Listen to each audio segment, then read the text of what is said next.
First thing I'm going to do, I grew up in maybe a different day and age, but my mother would say, if you open the door, close it. The door at the very back of the church is wide open. It's like 80 some degrees out, and it's leaving all that hot air in. So thank you very much. God bless you. Mom would be happy.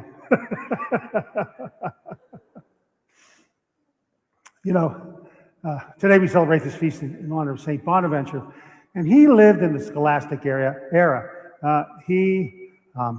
St. Thomas Aquinas, they lived and died, St. Francis in that same time, 1225 to 1275. And they lived short lives, 50 some years old, and they were gone. God called them home, but they had accomplished miraculous feats in his name and for his greater honor and glory. And so remember, in a loving way, St. Bonaventure, bishop and doctor of the church. But we hear today in the first reading from the book of Exodus, the saga of Moses, another man called by God. We've been listening to his story, if you will, all this week. And so now it's time.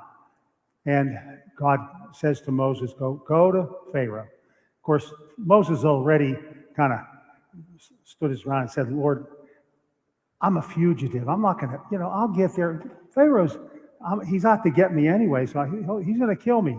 Don't worry about it. I'll take care of it. It's this whole idea of trusting in the Lord. And so now one more time, Moses says to the Lord, well, if I go and I tell them the God of the Hebrews has sent me to you, and they say to me, what's his name? What am I supposed to say? Now that was something, God had no name. They didn't mention it, wouldn't even put it on their lips, for fear that they would be smoked, they would be cut down by God himself. But instead, God says to him, I'm the God of Abraham, Isaac, and Jacob. That wasn't enough, though. He says, so what's your name? I am who am. That's not even good English, but it was pertinent to the fact that he was the God of the now, just as he is the God of the now for you and me right now, here in 2021 at St. John and Paul Parish in our grouping in this part of the world. He is present to us always, and that's what the point he was trying to make to Moses. I am with you always. Don't worry about what you're to say, because, of course, we know that Moses wasn't a great speaker. His brother would speak for him. But he took the walking staff, and he went. Of course, he leads the people. And so that story, we know about the 10 plagues, and finally that they will be given their freedom. After 400 years of bondage, they will finally be set free. But with that freedom, just like for you and me, our free will, it's what gets us in trouble all the time. Our free will means that, God gives us the freedom to choose, because you can't love anything or anybody. And, when you say you love something, that really isn't the point. That isn't the case. We shouldn't or think that we can love anything, but to love another person, and most especially to love God above all things, that is so important. But that whole act of loving means there has to be free will.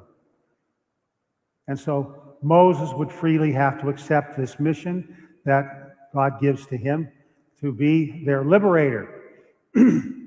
Just as you and I are called to be witnesses to the Lord in our daily lives, in our thoughts, words, and actions, so too Bonaventure and all the apostles, martyrs, and saints who have gone before us, marked with the sign of faith, we honor them today and pray that we one day will be able to share in the glory of heaven with each and every one of them.